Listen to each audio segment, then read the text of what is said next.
हर एक स्वागत है आज अध्याय 13 में। इसको क्षेत्र क्षेत्रज्ञ और विभाग योग कहते हैं। तो अभी तक हम लोगों ने देखा शुरू में कि कैसे कैसे हम लोग कर्म योग, भक्ति योग और ज्ञान योग की ओर बढ़ रहे हैं। तो हम लोगों ने 1 से 6 अध्याय कर्म योग यानी कि जो कैसे भगवान ने चीजों को सिखाया है, उसमें सांख्य योग बताया है कि आत्मा का वैश्लेषिक अध्ययन है ना, आत्मा और पदार्थ को हम कैसे समझते हैं, सांख्य योग में आता है।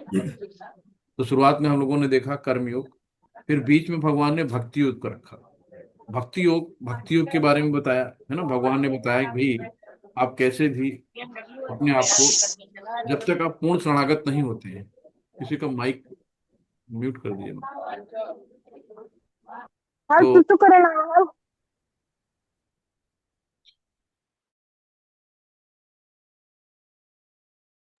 तो यही है हम लोगों का कि कैसे भी हम लोग जब तक पूर्ण शरणागत नहीं होते हैं भगवान के, तब तक हम भगवान तक नहीं पहुंच सकते है ना। भगवान ने कहा अनन्य भक्ति के द्वारा हमारे तक पहुंच सकते हो।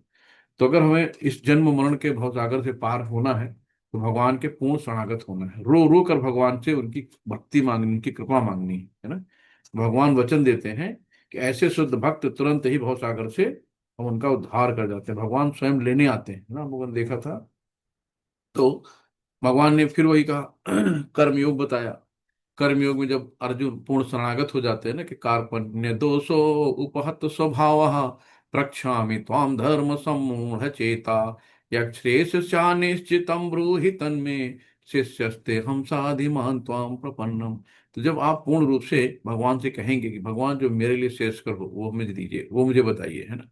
जब आप पूर्ण शरणागत हो जाते हैं, सरेंडर कर देते हैं अपने आप को भगवान के प्रति, तब भगवान आपको गुरु के रूप में कोई न कोई देते हैं है ना। जैसे कि भक्त प्रहलाद है ना, कि और भक्त ध्रुव ध्रुव महाराज को देखा होगा कि जब चल दिए जंगल में, तो भगवान ने उनके लिए नारद मुनि को भेजा है ना। तो भगवान आपके लिए कोई ना कोई गुरु चुन के भेजेंगे, और गुरु ज्ञान देंगे कि आप भगवान तक कैसे पहुंच सकते हो। तो ये सारी चीजें हैं कि भगवान का पवित्र नाम और भगवान अभिन्न है, नाम रूप गुण लीला सब एक ही है।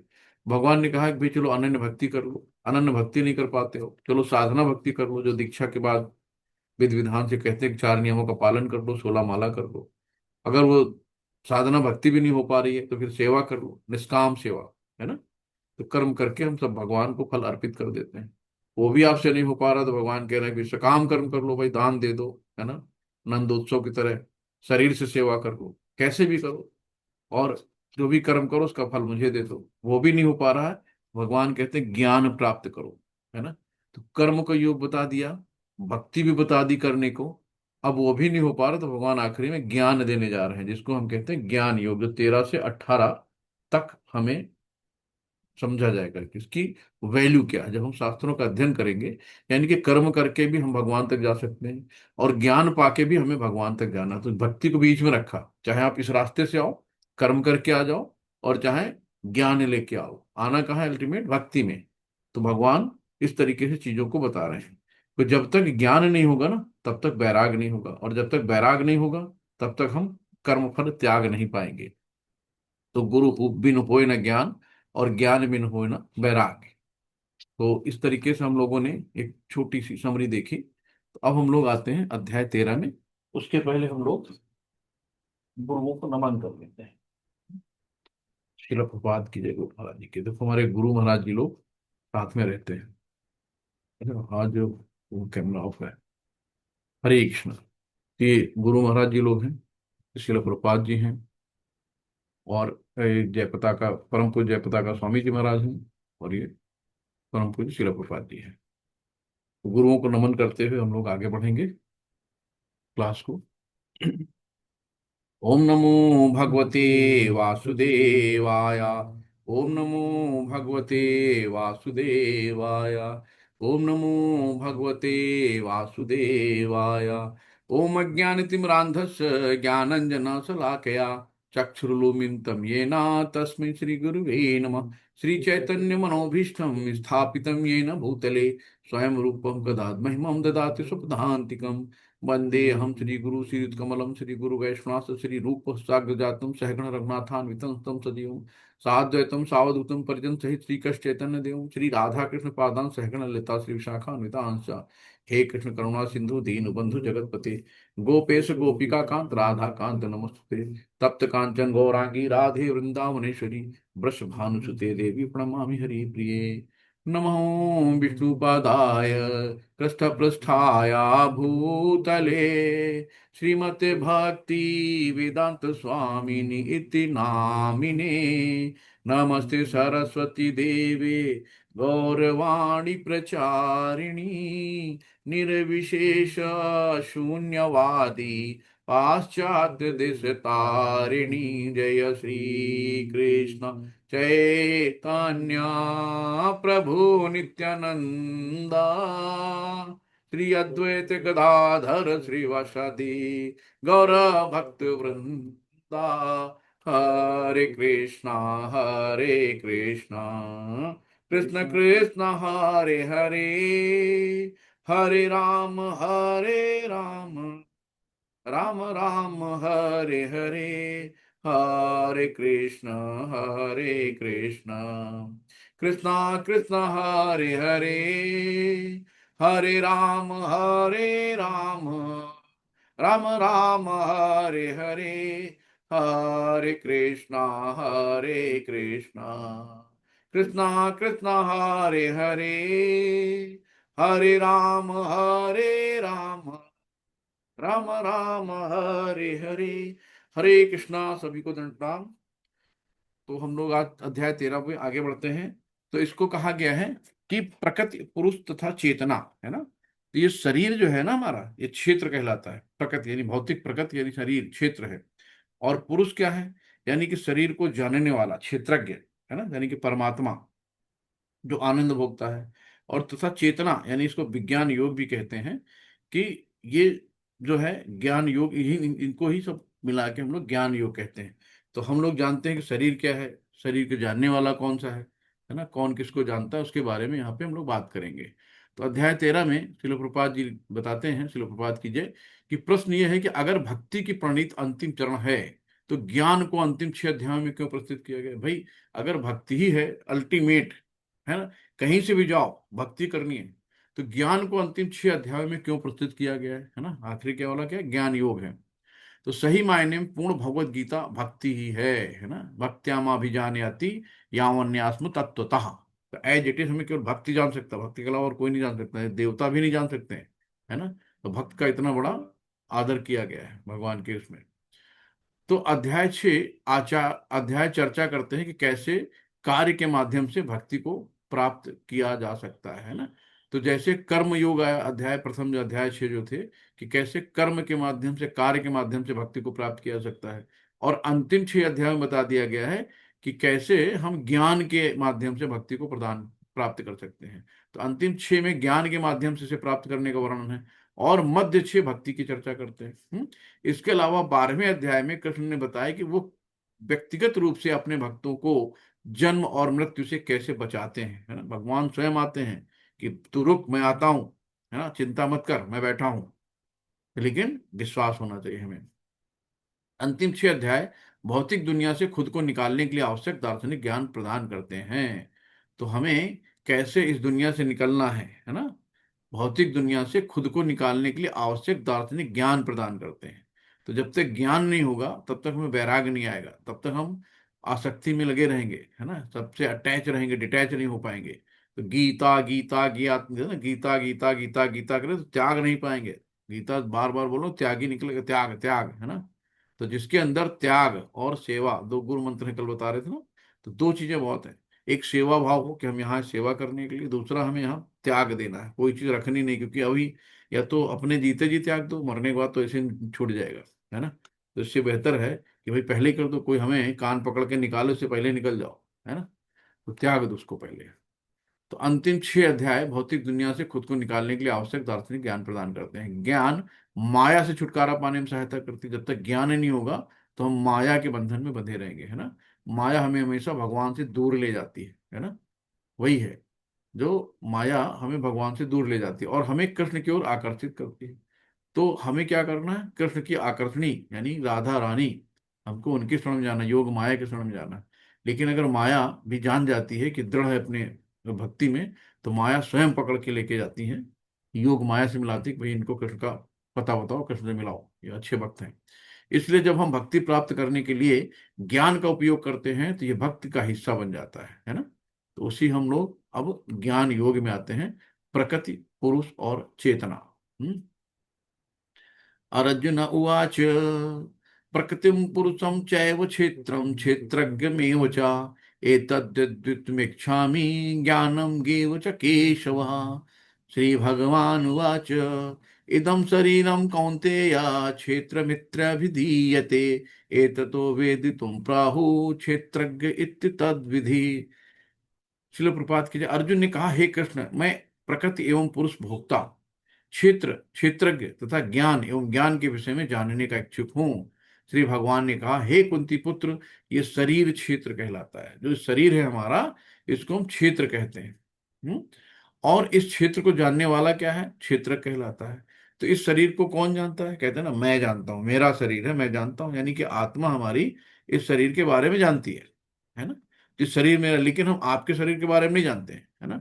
और किसी के शरीर के बारे में नहीं जानते, लेकिन अपने शरीर के बारे में जानते हैं कि हमें क्या पसंद है, क्या नहीं पसंद है, क्या अच्छा लगता है, क्या बुरा लगता है, कब सर्दी लगती है, कब गर्मी लगती है, हमारा नेचर कैसा है। हम अपने बारे में जानते हैं, लेकिन हम सामने वाले और किसी के बारे में नहीं जानते हैं। तो सामने वाले में कौन जानता है? भगवान है, जिसने सारे जीव बनाया है ना। उन्हीं से सारे जीव निकले हैं। तो सारे जीवों के बारे में, सारे उनके बारे में जानते कौन है? भगवान जानते हैं। उनको कहते हैं परमात्मा, है ना। तो आगे आएगा इसका वर्णन। तो ये है कि इसमें सवाल है प्रकृति क्या है। तो प्रकृति क्या है? मेटेरियलिक वर्ड है ना। तो प्रकृति क्या है? यानी ये शरीर है, यानी ये भौतिक चीजों को, भौतिक क्षेत्र प्रकृति कहलाता है, जो मेटेरियल वर्ड है।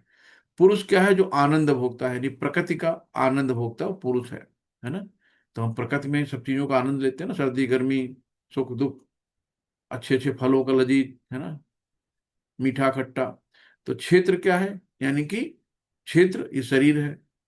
तो ये देखो क्षेत्र, इसमें थोड़ा सा टिपिकल चीजें हैं, एक बार में समझ में नहीं आती, थोड़ा ध्यान से देखना, सब आ जाएगा। तो क्षेत्र क्या है? यानी कि हमारा ये भौतिक शरीर है, इसी को हम प्रकृति भी कहते हैं, है ना। और ये जो पुरुष को है, पुरुष यानी कि क्षेत्र को जो आनंद भोगता है इसका, है ना, वो पुरुष आ गया।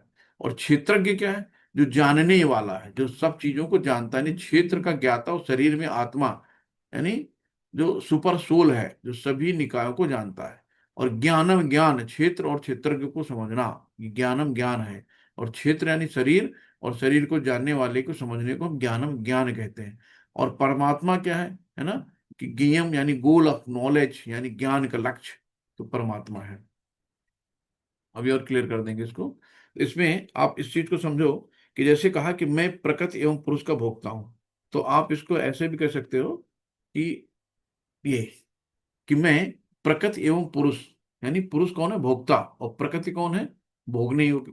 तो प्रकृति और पुरुष यानी कि भोग और भोगा, भोक्ता ये है प्रकृति। तो प्रकृति एवं पुरुष। क्षेत्र, क्षेत्र कौन है? हमारा शरीर है। क्षेत्र को जानने वाला कौन है? क्षेत्रज्ञ। तथा ज्ञान एवं ज्ञेय के विषय में जानने का इच्छुक हूं। तो भगवान यही बताते हैं कि शरीर क्षेत्र कहलाता है। अब इसमें आपको देखना है कि मैं प्रकृति, यानी कि जो भौतिक चीज है उसको प्रकृति कहेंगे। और पुरुष क्या है? जो आनंद भोगने वाला, यानी इसको किसका आनंद भोगना है? प्रकृति का, ये भोक्ता कहलाता है। और क्षेत्र क्या है? शरीर है ना। और क्षेत्रज्ञ क्या है? शरीर को जानने वाला। तो यहाँ पे जो चीजें आ गई चारों, ये सब क्लियर हो गई इसमें, है ना। तो शरीर को जानने वाला कौन है? सुपर पावर कौन है? सुपर सोल, यानी परमात्मा। यानी आत्मा को कौन जानता है? परमात्मा। तो दो चीजें हैं, एक व्यष्टि आत्मा और एक अणु आत्मा। तो जो परमात्मा है वो सबके हृदय में क्षीरोदक्षाई विष्णु के रूप में है। जैसे कि आगे उदाहरण आएगा कि एक किसान है, वो अपने खेत के बारे में जानता है ना।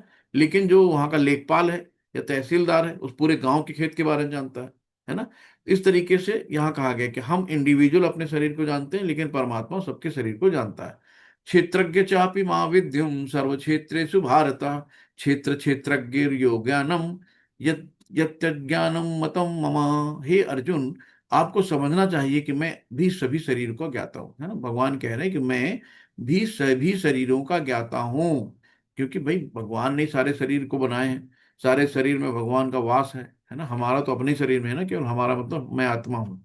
और इस शरीर और उसके ज्ञाता को समझने को ज्ञान कहते हैं। यानी शरीर और शरीर को जानने वाले, शरीर को जो जानता है उसको ज्ञान कहते हैं। भगवान ने कहा यही मेरी राय है ना। तो ये देखो यहाँ पे दिखाया है कि ये आत्मा और परमात्मा आपके हृदय में विद्यमान है एक साथ। हम्म। अब हम क्या है, हम सिर्फ अपने शरीर के बारे में जानते हैं, लेकिन परमात्मा जितने भी ब्रह्मांड में जीव हैं सबके बारे में परमात्मा जानते हैं। तो उनको ज्ञेय कहा गया, जानने योग्य। अब यहाँ पे यही उदाहरण दिया गया है कि देखो पूरे ब्रह्मांड में, यानी किसान है केवल अपने क्षेत्र के बारे में जानेगा, अपने हमारे भाई एक इतने बीघे खेत हैं और इतना फला फला जगह है, बस इतना ही इसको पता है। लेकिन उस एरिया में कितना, उस गांव में कितने खेत हैं लेखपाल को पता है ना। उस डिस्ट्रिक्ट में पूरा कितने खेत हैं उस तहसीलदार को पता है। तो इस तरीके से भगवान, इसको एक एग्जाम प्रभुपाद जी ने एग्जाम्पल दिया। विभिन्न वैदिक ग्रंथों में विभिन्न ऋषियों ने कार्यकलापों के क्षेत्र तथा उन कार्यकलापों के ज्ञाता के ज्ञान का वर्णन किया है। इसे विशेष रूप से वेदांत सूत्र में कार्य कारण के समस्त तर्क समेत प्रस्तुत किया गया है। वेदांत सूत्र है ना, सूत्र मतलब फार्मूला होता है। भगवान की शक्ति का प्राक्ट अन्नमय रूप में होता है ना। अब देखिए, बिना अन्न के भूखे भजन न होए गोपाला, ई लो अपन कंठी माला, है ना। तो बिना अन्न के तो आगे कुछ होता नहीं है। तो हमें जो भी आज लड़ाई है, अगर पेट ना हो तो कोई बात होगी किसी से? भाई अगर पेट ना हो तो हम किसी किसी से कोई मतलब ही नहीं रखेंगे, कोई ना रिश्ते होंगे ना कोई रात नाते होंगे, ना किसी का कोई संबंध होगा। तो पापी पेट का सवाल है। और पेट भरता है किससे? अन्न से। तो भगवान सीधे सीधे कहते हैं भगवान की शक्ति का प्राप्त अन्य रूप में होता है, जिसका अर्थ है अस्तित्व के लिए भोजन पर निर्भरता, है ना। तो अगर भोजन ना हो तो कुछ नहीं होगा, है ना। ना कोई काम करेगा, ना कहीं कहीं जाएगा अपना, ना किसी की नौकरी की जरूरत है, ना चाकरी की जरूरत है, कोई मतलब ही नहीं है। तो सब कुछ पेट के लिए करता है। तो अस्तित्व के लिए भोजन यानी अन्न पर निर्भर है। ये ब्रह्म की भौतिकवादी अनुभूति है। तो भौतिकवादी अनुभूति है ना। अन्य में परम सत्य की अनुभूति करने के लिए पश्चात फिर प्राणमय रूप में कहना, यार खा लिया कुछ जान में जान आया है ना। तो जब अन्न जाता है तो अन्न में परम सत्य की अनुभूति करने के पश्चात फिर प्राणमय रूप में मनुष्य जीवन लक्षणों यानी जीवन रूपी में परम सत्य की अनुभूति करता है। ठीक। तो अन्नमय कोश होता है, फिर प्राणमय कोश होता है, उसके बाद आता है ज्ञानमय। जब कहते खाली पेट दिमाग की बत्ती नहीं जलती है। जब अन्न आया, जान में जान प्राण आ गए, फिर ज्ञान आया, ज्ञान में कोष। तो इस क्रम से याद आप रख सकते हो। तो ज्ञान में रूप में अनुभूति सजीव लक्षणों से आगे बढ़कर चिंतन अनुभव तथा आकांक्षाओं तक पहुंचती है ना। तो जब आपके अंदर ज्ञान आ जाएगा फिर क्या होगी? अनुभूति होगी, है ना। आगे आप चिंतन करोगे, सोचो विचारोगे कैसे क्या करना है, क्या नहीं करना है, क्या अच्छा है क्या बुरा है आपके वैसे अनुभव होते हैं। और आपकी आकांक्षाएं क्या क्या हैं। तब ब्रह्म की उच्चतर अनुभूति होती है ना। फिर हम जब तक सोचन चिंतन नहीं करेंगे तब तक ब्रह्म की उच्चतर ब्रह्म तक कैसे पहुंचेंगे? तो जिसे विज्ञानमय रूप कहते हैं, जिससे जीव के मन तथा जीवन के लक्षणों को जीव भी भिन्न समझता है। तो जिससे जीव के मन तथा जीवन के लक्षणों को जीव से भिन्न समझा जाता है ना। तो जब विज्ञान में आते हैं ना, तो हम लोग रिसर्च में आते हैं। एक तरह से विज्ञान क्या है? वर्ड वेल प्रूफ नॉलेज, है ना। जो एकदम सत्यता हो, हाँ ये है, इसका प्रमाण है, वो विज्ञान है। उसके पश्चात परम अवस्था आती है जिसको आनंदमय अर्थात सर्व आनंदमय प्रकृति की अनुभूति होती है। तो जो ऊपर की तीन चीजें हैं इनको हम भौतिक में ले लेते हैं, है ना। भौतिक और आध्यात्मिक हम लोग पढ़ चुके हैं ना, परा और अपरा। तो तीनों चीजें अपरा में आती हैं, भौतिक चीजों में आती हैं। कौन कौन सी? अन्नमय कोश, और आपका क्या है, प्राणमय कोश और ज्ञानमय कोश। ये तीनों भौतिक में आ जाते हैं। और ये जो दोनों चीजें हैं ये आध्यात्मिक आती हैं, यानी विज्ञानमय कोश और आनंदमय कोश। तो इनमें प्रथम तीन अन्नमय, प्राणमय तथा ज्ञानमय अवस्थाएं जो जीवों के कार्यकलापों के क्षेत्रों में संबंधित हैं, और परमेश्वर इन कार्यकलापों के क्षेत्रों से परे है और आनंदमय है ना। तो इन तीनों से परे है और आनंदमय, यानी कि फिर आध्यात्मिक दुनिया अलग है और भौतिक दुनिया अलग है। यहाँ पे देखो अन्न में दिखाया है, प्राण में, ये पंच है, और ज्ञान में और विज्ञान में और आनंद में। तो पांच तरह के इनको कहा गया है। पांच महाभूत, यहाँ देखो 24 जो वो होती हैं। पांच महाभूत, पंच महाभूत है, अहंकार, बुद्धि, अव्यक्त, तीन गुणों की अप्रकट अवस्था। तीन गुण कौन है? सतोगुण, रजोगुण, तमोगुण, है ना, अप्रकट अवस्था। अभी और पढ़ेंगे, महातत्व आता है, तो महातत्व जब होता है ना, जब महातत्व अप्रकट अवस्था में रहता है, लेकिन जब वो प्रकट होता है तो तीन गुणों की अवस्था, उस पर सतोगुण, रजोगुण, तमोगुण होकर फिर यहाँ पे जीवन स्टार्ट होता है। तो पांच महाभूत, अहंकार, बुद्धि, अव्यक्त, तीनों गुणों की अप्रकट अवस्था, दसों इंद्रिय, है ना, तो जिसमें मन, पांच इंद्रिय विषय, इच्छा, द्वेष, सुख दुख, संघात, जीवन के लक्षण, धैर्य, इन सबको संक्षेप में कर्म का क्षेत्र तथा उसकी अंतः क्रियाएं यानी विकार कहा गया है। तो ये 13.67, तो इसमें जो है सब चीजों कहा गया है कि जैसे पंच महाभूत है, अग्नि, जल, वायु, पृथ्वी, आकाश, है ना, हम लोगों ने पढ़ा था आठ चीजों को। तो इसमें मन, बुद्धि, अहंकार, पृथ्वी, जल और वायु, आकाश, अग्नि, ये सब मिलके भगवान की अपरा शक्ति होती है ना। तो तीनों गुणों की अप्रकट अवस्था है। और इसमें जो दसों इंद्रियां, इसमें पांच कर्मेंद्रियां आती हैं और पांच ज्ञानेंद्रियां आती हैं। तो ये चीजें हैं। तो जो पांच कर्मेंद्रियां क्या है, वाणी है, पांव है, हाथ है, गुदा तथा लिंग है, ये कर्मेंद्रियां हैं। और ज्ञानेंद्रियां क्या है, नेत्र है, कान है, नाक है, जीभ है, तो त्वचा है। तो ये सब चीजें जो पीछे हमने घोड़ा देखा था, उसमें देखो सारी इंद्रिय विषय हैं। ये आगे बने, आंख बना है, नाक बना है, कान बना है ना, मुंह बना है, स्किन, त्वचा बनी है। तो ये हमारी इंद्रियां हैं। और इनकी द्वारा, जैसे वाणी, मुख से बोला गया, पांव, हाथ, गुदा, लिंग, ये सब क्या हो गई, कर्मेंद्रियां हो गई। तो 10 ये हो गई, तो 10 और ये 8, 18 हो गई, है ना। तो मन समेत 11 इंद्रियां होती हैं। फिर इंद्रियों के पांच विषय हैं। क्या विषय हैं, गंध है, स्वाद है, रूप है, स्पर्श है, ध्वनि है। तो इस तरह 24 तत्वों का समूह कार्य क्षेत्र कहलाता है ना। तो टोटल 24 एलिमेंट होते हैं। अब यहाँ पे बहुत अच्छा सा ये है, अमानित्वम, अदम्भित्वम, अहिंसा, शांति, आर्जवम, आचार्य उपासनम, शौचम, स्थैर्यम, आत्म विनिग्रह, इंद्रिय अर्थेषु वैराग्यम, अनंकारम एव च, जन्म मृत्यु जरा व्याधि दुख दोष अनुदर्शनम, आसक्ति अनभिस्वम, पुत्रं द्वार गृह आदिषु, नित्यं च समचित्वम, इष्ट अनिष्टम उपपत्तिषु, मयि च अन्य योगेन भक्ति अव्याच अभि भक्ति अव्यभिचारिणी, विविक्त देश सेवित्वम, आरति जन्म संसदि, आध्यात्मं ज्ञान नित्यं नित्यत्वं, तत्व ज्ञात अर्थ दर्शनम, एतत् ज्ञानम इति प्रोक्तम, अज्ञानम यत् अतः अन्यथा। तो भगवान ने लगभग 20 बातें इनमें बताई हैं, है ना, कि कैसे कैसे चीजों का है। तुम बहुत छोटा लिखा है, पढ़ने में दिक्कत हो रही है, तो थोड़ा सा बड़ा करा जाए, कैसे होगा। हम्म, निश्चय पढ़ लेते हैं। इसमें लिखा है कि विनम्रता, दम्भहीनता, अहिंसा, सहिष्णुता, सरलता, प्रामाणिक गुरु के पास जाना, पवित्रता, स्थिरता, आत्मसंयम, इंद्रिय तृप्ति के विषयों का परित्याग, अहंकार का अभाव, जन्म मृत्यु, वृद्धावस्था तथा रोग के दोषों की अनुभूति, वैराग्य, संतान, स्त्री, घर तथा अन्य वस्तुओं की ममता से मुक्ति, अच्छी तथा बुरी घटनाओं के प्रति संभाव, मेरे प्रति निरंतर अनन्य भक्ति, एकांत स्थान में रहने की इच्छा, जन समूह से विलगाव, हम्म आत्म साक्षात की महत्व को स्वीकारना तथा परम सत्य की दार्शनिक खोज, इन सबको मैं ज्ञान घोषित करता हूं। और इसके अलावा जो है वो सब अज्ञान है। तो भगवान ने इतनी चीजों को कहा है। तो यहाँ पे देखो, विनम्रता है, दम्भहीनता है, अहिंसा है, यानी कि लगभग 20 है, सहिष्णुता है, सरलता, है ना, कि एकदम सरल इतना हो जाए कि अपने दुश्मन को अपनी बात बता दे, प्रमाणिक गुरु के पास जाना, पवित्रता, स्थिरता, आत्मसंयम, इंद्रिय तृप्ति के विषयों का परित्याग, है ना, हमें कोई भी एकदम गिव अप कर देना चाहिए, इंद्रियों के विषय को सोचना भी नहीं चाहिए, अहंकार का भाव, जन्म मृत्यु, वृद्धावस्था तथा रोगों के दोषों की अनुभूति। तो इनका जो है, हमें ये समस्याएं हैं, कौन सी, जन्म मृत्यु जरा व्याधि। तो हमें इनसे छुटकारा कैसे मिलेगा, भगवत धाम जाके, है ना। अगर जब तक हम यहाँ पे हैं तो जन्म भी होगा, मृत्यु भी होगी, बुढ़ापा भी आएगा और रोग भी सताएंगे। ये चार दोष हैं, है ना, तो इनसे बच नहीं सकते हैं। वैराग्य, है ना, यानी कि हमें अनासक्ति करना है।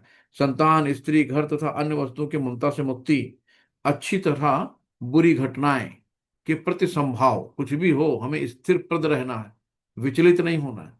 मेरे प्रति निरंतर यानी अनन्य भक्ति, है ना, कि अनन्य मतलब उनके सिवाय कुछ और नहीं, अन्य और कुछ भी नहीं, है ना, अनन्य। एकांत स्थान में रहने की इच्छा, है ना, हमेशा हरे कृष्ण कृष्ण कृष्ण हरे हरे, हरे राम राम राम हरे हरे, कि मैं और मेरा भगवान, है ना। जन समूह से विलगाव, यानी कि हमें बहुत ज्यादा पंचायत प्रजल्पा नहीं करनी को, और बताओ आज मैच में क्या हो रहा है, आज चलो पिक्चर देख के आते हैं, तो जन समूह से विलगाव, कि जहां मिले अरे यार वहां वहां युद्ध चल रहा है, और मोदी क्या कर रहा है आजकल, फलाने क्या हो रहे हैं, और उनके घर में क्या पका, उनके यहाँ क्या हो रहा है, तो हमें प्रपंच नहीं करना है, तो जन समूह से विलगाव। आत्म साक्षात्कार की महत्ता को स्वीकारना तथा परम सत्य की दार्शनिक खोज, है ना, यानी कि परमेश्वर को जानना, परम सत्य परमेश्वर क्या है। तो भगवान कहते हैं इन सबको मैं ज्ञान घोषित करता हूं, और इनके अतिरिक्त जो भी है वो सब अज्ञान है। तो जिसने भक्ति की अवस्था प्राप्त कर ली है उसमें ज्ञान के सारे गुण विकसित हो जाते हैं। हरि बोल। तो हम लोग भक्ति की अवस्था में पहुंच रहे हैं, तो इसका मतलब भगवान ज्ञान देंगे, गुण देंगे, है ना। हरि बोल, हरि बोल। हरि बोल। तो विनम्रता, अमानित्व का अर्थ है कि मनुष्य को अन्यों के सम्मान पाने के इच्छुक नहीं होना चाहिए, है ना। हमें इतना विनम्र होना चाहिए कि नहीं भाई, जब सामने वाला हमें सम्मान दे ना दे, है ना, अरे उसने मुझे नमस्कार नहीं किया, ये नहीं होना चाहिए, है ना। वैराग्य क्या होता है, आसक्ति से मुक्त, कि हमें गुरु के पास जाओ और जिज्ञासा करो, प्रश्न करो, है ना। भगवान का दर्शन यानी सत्य का दर्शन गुरु ही करा सकते हैं। तो गुरु के बिना कुछ नहीं होता, गुरु का बहुत महत्व है। जब हम लोग आगे पढ़ेंगे चैतन्य चरितमृत, तो उसमें पहले चैप्टर से स्टार्ट है गुरु का, गुरु तत्व। तो इसलिए तो हमें क्या करना है कि नियमित रूप से जीव को कृष्णार्पित भोग, है ना, कृष्णा अर्पित भोग, तो कृष्ण को बिना अर्पित किए हमें कुछ खाना नहीं है, और भगवान का ही गुणगान करना, हरे कृष्ण कृष्ण कृष्ण हरे हरे, हरे राम राम राम हरे हरे, है ना। अपनी आंखों को भगवान के सुंदर विग्रह के दर्शन में लगाना चाहिए, उसके अलावा हमें कुछ नहीं देखना है। और इसी प्रकार कानों को कृष्ण के विषय में श्रवण में लगाना चाहिए, नाक को कृष्ण अर्पित फूलों को सूंघने में लगाना चाहिए, यही भक्ति की विधि है। और यहाँ समझना होगा कि भगवत गीता केवल भक्ति के विज्ञान के प्रतिपादन नहीं करती है, भक्ति ही प्रमुख और एकमात्र लक्ष्य साधन है भगवान तक पहुंचने का, है ना। तो हमें मिथ्या देहात्म बुद्धि का त्याग करना ही होगा, कि हम शरीर नहीं, हम आत्मा है, इसे हमें जानना होगा। तो श्रील प्रपाद ने बहुत अच्छा सा तात्पर्य लिखा है, लगभग 2-3 पेज का है, तो इसलिए इसको पढ़िएगा। घर को सुखमय बनाने की सर्वोत्तम विधि क्या है, कि शाम को बैठो और सब बच्चों बीवी सबको लेके साथ में हरे कृष्ण कृष्ण कृष्ण हरे हरे, हरे राम राम राम हरे, बढ़िया मजीरा ढोल ले लो, आराम से गाते हुए। तो ये हो गया यज्ञ। अकेले हम करते हैं तो महामंत्र है, और अगर हम सब लोग ग्रुप में करते हैं तो ये संकीर्तन यज्ञ कहलाता है ना। तो हमें इस तरीके से संकीर्तन यज्ञ करना है। और भगवत गीता तथा भगवतम जैसे ग्रंथ पर विचार विमर्श नहीं, कि अर्च विग्रह की पूजा करनी है। और 4 बातों से मनुष्य सुखी होगा। मनुष्य को चाहिए कि अपने परिवार के सदस्य को ऐसी शिक्षा दे कि परिवार के सदस्य प्रतिदिन प्रातः काल तथा सायंकाल बैठकर साथ साथ कीर्तन करें, हरे कृष्ण कृष्ण कृष्ण हरे हरे, हरे राम राम राम हरे। तो नहीं, घर भी मंदिर बन जाएगा, यानी घर में शांति आ जाएगी। जब घर में भक्त बन जाएंगे तो खींचातानी नहीं होगी एक दूसरे की, है ना, जो घर में लेग पुलिंग होती है ना। तो इसलिए कि हमें आत्मा तथा परमात्मा कभी जो है इनके विषय में सुना ही नहीं था, अब बैठ के सुन रहे हैं, है ना। ये हम अपने बच्चों को सिखाएं कि है क्या, बच्चों को ज्ञान नहीं है ना। तो मनुष्य को चाहिए कि भगवान को समझने के पद तक पहुंचे और भगवान की भक्ति में लग जाए, यही ज्ञान की पूर्णता है। तो विनम्रता के बिना ज्ञान संभव नहीं है। अपने आप को एकदम घास के तिनके की तरह, घास पे जैसे पैर रखा फिर घास अपने आप पे खड़ी हो गई, है ना। तो इस तरीके से हमें मान अपमान सब में, सुख दुख में संभाव रहना है, तभी जाके भगवत कृपा मिलेगी, और भक्तों का संग करना है ना। अब इसके बारे में यहाँ पे बताया है, जो भी हम लोग कह चुके, फिर से देखते हैं। तो हाँ, तो जैसे आया क्या, नम्रता, है ना। तो नम्रता में क्या मतलब हुआ, कि नम्रता सम्मानित होने की संतुष्टि के लिए उत्सुक ना होना, है ना, एकदम कि हमें कोई, हम निकले यार मुझे नमस्कार नहीं किया, अरे इतनी बड़ी मतलब, तो ये नहीं होना चाहिए, एकदम नम्र होना चाहिए, ठीक है। कोई इसमें मान अपमान की बात नहीं। शिष्टता, समझना है कि तुम शरीर नहीं हो। इस प्रकार सम्मान और अनादर एक ही है ना। हमें शरीर के प्रति हमारा होता ना कि शरीर, मैं ये हटाना है। और अहिंसा क्या है कि जब कोई लोगों को आध्यात्मिक ज्ञान तक नहीं पहुंचाता, तब तक वो हिंसा करता का अभ्यास कर रहा है। तो आप समझ लो कि अगर आपको ज्ञान है और आप किसी को ज्ञान नहीं दे रहे हो, तो आप फिर हिंसा कर रहे हो, है ना। तो आपको क्या करना है कि जो आपके पास ज्ञान है वो आगे तक आपको पहुंचाना है ना।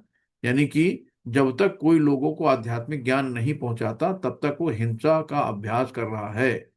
तो आपको अगर ज्ञान मिला है कि भाई यहाँ पे 18 दिन का कोर्स चलता है, एक लिंक आती है, फ्री में बैठ के शिक्षा मिल रही है, भगवान का ज्ञान मिल रहा है, या आपको ज्ञान हुआ, और ये आप अगर लोगों को आगे ज्ञान नहीं बांट रहे हैं, तो आपकी हिंसा में आता है।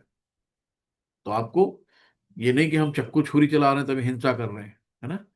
तो आपको, आप ये ज्ञान को आगे बढ़ाना है। आप आगे 18 अध्याय में पढ़ेंगे कि जो व्यक्ति इस ज्ञान का प्रचार करता है, लोगों को बताता है, मुझे भगवान कहते हैं अत्यधिक प्रिय है ना। ये है सहनशीलता, दूसरों का अपमान और मान सहने का अभ्यास करें। तो अपमान और अपमान सहने का, है ना। तो दूसरों से किसी ने आपको कुछ कह दिया तो लेट गो करो उसको, एकदम दिल पे ना ले लो, बुरा लग गया और लड़ाई करना शुरू कर दो। सादगी है, इतना सीधा कि आप दुश्मन के सामने भी सच का खुलासा कर दें, एकदम क्या बहुत गऊ है, एकदम सीधा साधा। एक आध्यात्मिक गुरु को स्वीकार करना, है ना। तो हमें एक आध्यात्मिक गुरु, यानी कि जो कृष्ण भावनामृत में हो, जो गुरु परंपरा प्रणाली में हो, हमें उसको स्वीकार करना जरूरी है। और स्वच्छता, यानी कि स्नान करके हमने बाहरी स्वच्छ कर दिया, नहा लिया, शरीर साफ हो गया, लेकिन जो आंतरिक स्वच्छता कैसे आएगी? महामंत्र का जप करके, हरे कृष्ण कृष्ण कृष्ण हरे हरे, हरे राम राम राम हरे हरे। तो स्थिरता, स्थिरता कैसे आएगी लाइफ में, है ना। चंचल मन स्थिर होने नहीं देता है। आध्यात्मिक जीवन में प्रगति करने का दृढ़ संकल्प कि हमें भगवान को जानना है ना, हमें भगवान तक पहुंचना है, भगवान को खुश करना है। तो हमारे अंदर दृढ़ संकल्प होना चाहिए, तभी कुछ होगा, ऐसे नहीं होगा, है ना। कहाँ तक है आत्मसंयम, सॉरी। और आत्मसंयम क्या होता है? आध्यात्मिक उन्नति के प्रतिकूल कुछ भी अस्वीकार करें, इंद्रियों को नियंत्रण करें, है ना। और इंद्रिय वस्तुओं का त्याग, है ना। जो भी हमारी जीभ ललचाती है, आंख ललचाती है, इन सब का हमें परित्याग करना है। ये नहीं कि देख के एकदम उसी पर पहुंच गए। अनावश्यक मांगों को पूरा करने के लिए नहीं, केवल भक्ति की सेवा के लिए, शरीर को फिट रखने के लिए कृतज्ञ रहना है। और क्या है? झूठे अहंकार की अनुपस्थिति, है ना। तो अस्वीकार, मैं ये शरीर या मन हूं, स्वीकार करें कि मैं कृष्ण का सेवक हूं, दासानुदास में यहाँ पे सेवा करने आया हूं, है ना। तो बुराई की धारणा, उचित स्रोत से इनके बारे में नियमित रूप से सुने, भौतिक जीवन से घृणा करें, है ना। तो हमें क्या करना? उचित स्रोत से नियमित रूप से सत्संग करें, भक्तों का संग करें, शास्त्रों का अध्ययन करें, है ना। भौतिक जीवन के प्रजल्पा में ना पड़े। अनासक्ति, है ना, डिटैचमेंट, यानी कि हमें क्या करना है? कृष्ण के लिए सब कुछ बलिदान करने के लिए तैयार रहें, त्याग की भावना होनी चाहिए। पत्नी,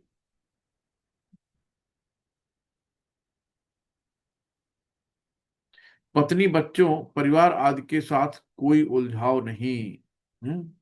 तो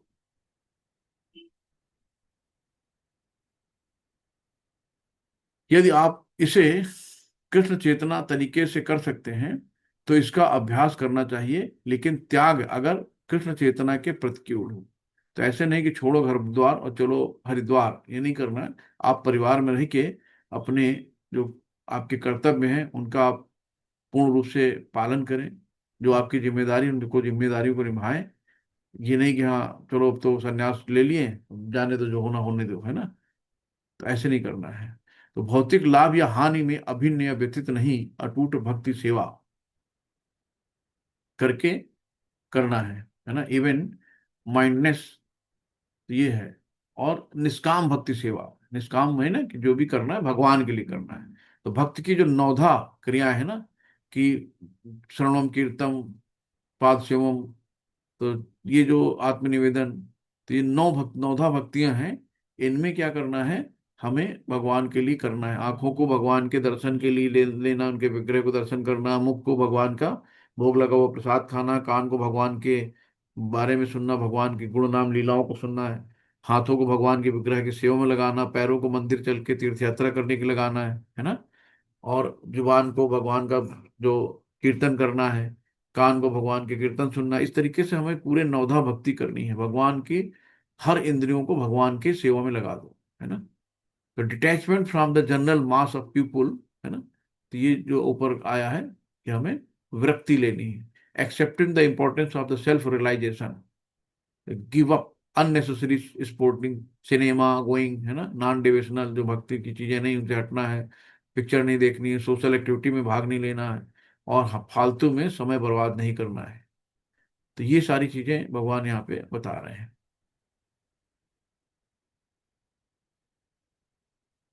तो अब ये कह रहे हैं, अब मैं तुम्हें ज्ञेय, यानी ज्ञेय क्या है, जानने योग्य, अब मैं तुम्हें ज्ञेय के विषय में बतलाऊंगा, जिसे जानकर तुम नित्य ब्रह्म का आस्वादन कर सकोगे।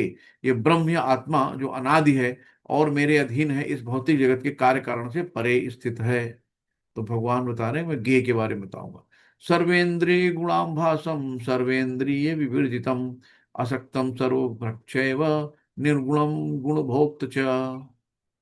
परमात्मा समस्त इंद्रियों के मूल स्रोत हैं। तो अभी क्लास चल रही है, तो 8 बजे तक। परमात्मा समस्त इंद्रियों के मूल स्रोत हैं, फिर भी वे इंद्रियों के से रहित हैं। फिर भी वो इंद्रियों से रहित है ना। परमात्मा जो है, इनका कोई भौतिक शरीर नहीं होता है ना। भगवान का क्या है, आध्यात्मिक शरीर होता है।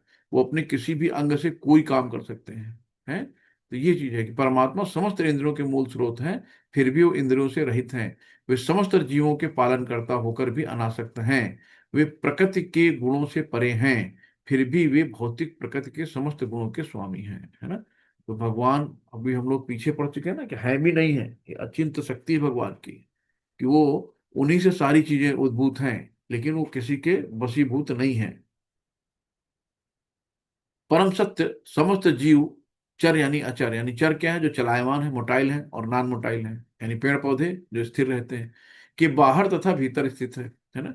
वे भौतिक इंद्रियों के द्वारा जानने या देखने से परे हैं, यद्यपि वो अत्यंत दूर रहते हैं, किंतु वो सबों के निकट भी हैं, है ना। भगवान हमेशा कहाँ है, गोलोक वृंदावन धाम, कहते हैं ऊपर वाला जाने, है ना।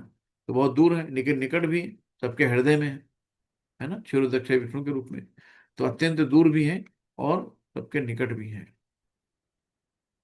इस तरीके से परम सत्य जीवों यानी चर तथा अचर ना, जीव दो तरह के हैं, एक मोटाइल है, एक नॉन मोटाइल है। बाहर तथा भीतर स्थित सूक्ष्म होने के कारण वे भौतिक इंद्रियों के द्वारा जानने या देखने से परे हैं। तो भौतिक इंद्रियों से हम भगवान को नहीं देख सकते, है ना। उसके लिए दिव्य चक्षु चाहिए, है ना। जैसे 3D मूवी देखने के लिए 3D चश्मा लगाते हैं, वैसे भगवान को हम देख ही नहीं सकते। भगवान के केवल जो 500 वाट का बल्ब नहीं देख सकते, सूरज की रोशनी नहीं देख सकते, तो भगवान के नेत्र हैं। तो भगवान को कैसे देख सकते, भगवान का तेज इतना है कि वहां पे आंखें बचेंगी नहीं, है ना। तो भगवान जब तक दिव्य चक्षु नहीं देंगे तब तक हम भगवान को नहीं देख सकते हैं। तो सूक्ष्म होने के कारण वे भौतिक इंद्रियों के द्वारा जानने या देखने से परे हैं, यद्यपि वो अत्यंत दूर रहते हैं, किंतु हम सबों के निकट भी हैं। ये वे समस्त प्रकाशमान वस्तुओं के प्रकाश स्रोत हैं। जितनी भी लाइट कहीं से भी है ना, भगवान सबके स्रोत हैं। वे भौतिक अंधकार से परे या अगोचर हैं, है ना। यानी कि जो प्रकाश है वो ज्ञान है, और अंधकार क्या है, अज्ञान है। वे ज्ञान है, ज्ञेय हैं, और ज्ञान के लक्ष्य हैं, है ना। ज्ञान है, ज्ञेय है, यानी कि जानने योग्य है, और ज्ञान के लक्ष्य भी हैं। वे सबके हृदय में स्थित रहते हैं ना, सबके हृदय में परमात्मा स्वरूप रखते हैं। तो ये है। इस प्रकार मैंने कर्म क्षेत्र, शरीर, ज्ञान तथा ज्ञेय का संक्षेप में वर्णन किया। इसे केवल मेरे भक्त ही पूरी तरह समझ सकते हैं। अब देखो, ये थोड़ा सा टिपिकल चीज है, भगवान ने यहाँ भी कह दिया कि मेरे भक्त ही पूर्ण रूप से समझ सकते हैं और मेरे स्वभाव को प्राप्त कर सकते हैं। भगया भक्त्या माँ भी जाने आती या न्यासम तत्वता, यानी भक्त ही भगवान को समझ सकता है एज इट इज। तो प्रकृति तथा जीवों को अनादि समझना चाहिए, है ना। यानी कि उनके विकार तथा गुण प्राकृत जन्म हैं। कि अब यहाँ पे देखो, हर जीव जंतु अलग अलग दे दिया गया है, सबका है। हम कितने पहले कॉकरोच थे, कीड़े थे, मकोड़े थे, व्हेल थे, मछली थे, है ना, हाथी घोड़े क्या क्या बने। उसके बाद शेर, सुअर, गाय, कुत्ता, फिर जाके कहीं ये जन्म मिला। भगवान की कृपा हुई है कि इतने जन्मों के बाद, अनंत जन्मों के बाद भगवान ने कृपा की है हमें मनुष्य का जीवन देके। और ये मनुष्य का जीवन हम इन जानवरों की तरह बिता रहे हैं। जानवर भी बच्चे पैदा कर लेते हैं, जानवर भी अपना पेट भर लेते हैं, जानवर के अंदर भी करुणा भाव रहती है ना, अपने बच्चों को प्यार कर लेते हैं, जानवरों को भी दर्द होता है। तो उनसे हटके हम क्या कर रहे हैं? हमारे यहाँ अकाउंट में लाखों रुपए भी हैं, फिर भी टेंशन है यार, कैसे होगा, कैसे होगा, कैसे करेंगे, है ना। जानवर आज खाता है लेकिन उसको भरोसा है कल परमात्मा फिर देगा। हाथी रात में खाता है, सो जाता है शाम को, और उसको भरोसा है कि सुबह फिर मिलेगा। यहाँ स्टोर करने की आदत है। भगवान ने ईसा वास्मिदम सर्वम, तो ईसावास का सिद्धांत दिया है, यत किंचन जगत्याम जगत्तेन त्यक्तेन भुंजी था मागधा कश्चित् धर्म। तो ऐसा नहीं है कि हम लोग खाना गए लिया, कहीं दावत में गए, कटोरा भर लो, पूरी प्लेट फुल, भले ही खाए दो, फेंके जाके बाद में। लेकिन आपक की बीमारी होती है, और लो, है ना। अभी कहीं लूट मार मच रही हो तो आदमी पहले जाएगा, लूट के लाके घर में भर लो, है ना, भले जरूरत ना आवे, भले उसकी कोई काम की चीज ना फ्री मिलने ले लेगा वो। ये आदत है, लेकिन ये नहीं होना चाहिए। आप, परमात्मा ने सब कुछ दिया है, वो सबकी है। आज यहाँ पे जो लड़ाइयाँ हो रही देश में, क्या है भाई? किस चीज का प्रभुत्व है? प्रभुत्व तो भगवान का ही है, जो भी सब भगवान करता है, जो भी पूरे ब्रह्मांड में जितनी भी जमीन है सब भगवान की है ना। ये मेरी बॉर्डर लाइन पे पार कर गई, मेरी रेखा के अंदर है, मेरी, इसका वर्चस्व, किसकी लड़ाई हो रही है? मैं पावरफुल, मैं पावरफुल हूँ। पावरफुल तो भगवान ही है अकेला, है ना। यहाँ फर्जी लड़े मरे जा रहे हैं। एटम बम, परमाणु बम छोड़ देंगे, ये कर देंगे। अरे तो उसमें तो तुम भी तो मर जाओगे। अगर परमाणु बम छोड़ दोगे, तुम कौन से बच जाओगे जो छोड़ेगा, है ना। तो ऐसी चीजें हैं कि आदमी ने अपने विनाश का पूरा साधन खुद बनाया हुआ है। उसका कुछ नहीं है ना। वो कहता मैं बहुत विकसित हो गया हूँ, है ना, मूर्ख हो गए हैं। तो ये सारी चीजें हैं, भगवान की सत्ता को चैलेंज कर देते हैं लोग, है ना। मैं जो करूंगा वही है। तो ये है। तो प्रकृति तथा जीवों को अनादि समझना चाहिए, उनके विकार तथा गुण प्राकृत जन है। कार्य कारण, कार्य कारण कर्तृत्व हेतु प्रकृति रुच्यते, पुरुषम सुख, पुरुष सुख दुखानाम भोक्तृत्व हेतु रुच्यते। श्रील प्रभात की जय।